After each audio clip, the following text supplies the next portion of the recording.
জুলাই গণহত্যার পর স্বৈরাচার আওয়ামী সরকার দেশ ছেড়ে পালিয়ে যাওয়ার পরে অন্তর্বর্তীকালীন সরকার দায়িত্ব গ্রহণ করেন।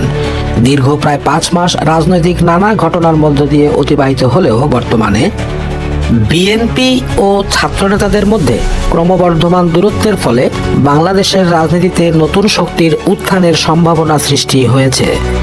রাজনৈতিক বিশ্লেষকরা মনে করছেন, তরুণদের নেতৃত্বে নতুন রাজনৈতিক দল গঠনের সম্ভাবনা রয়েছে, যা দেশের ভবিষ্যৎ রাজনীতিতে গুরুত্বপূর্ণ ভূমিকা রাখতে পারে। সম্প্রতি বিএনপির অভ্যন্তরীণ কোন্দল এবং দলের ছাত্র সংগঠনের সঙ্গে মতবিরোধের কারণে একটি নতুন রাজনৈতিক প্রেক্ষাপট তৈরি হয়েছে।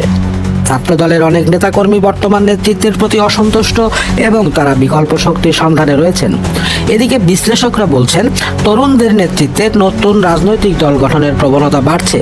তারা মনে করছেন, এই নতুন শক্তিগুলো স্বচ্ছ ও গণতান্ত্রিক প্রক্রিয়ার মধ্য দিয়ে গঠিত হলে তা দেশের রাজনৈতিক অঙ্গনে ইতিবাচক পরিবর্তন আনতে পারে। বিএনপির ভারপ্রাপ্ত চেয়ারম্যান তারেক রহমান নতুন রাজনৈতিক শক্তির উত্থানকে গণতান্ত্রিক রীতির অংশ হিসেবে দেখছেন এবং তিনি বলেছেন, নতুন দলগুলোর উত্থান দেশের রাজনীতিতে বৈচিত্র্য আনতে পারে। অন্যদিকে আওয়ামী লীগও এই নতুন শক্তিগুলোকে সতর্কতার সাথে পর্যবেক্ষণ করছে। রাজনৈতিক বিশ্লেষকদের মতে, কোটা সংস্কার আন্দোলন এবং অন্যান্য ছাত্র আন্দোলন নতুন রাজনৈতিক শক্তির উত্থানে অনুঘটক হিসেবে কাজ করতে পারে। এর মাধ্যমে নতুন নেতৃত্ব উঠে আসতে পারে, যারা ভবিষ্যতে দেশের রাজনীতিতে বড় ভূমিকা রাখতে পারেন।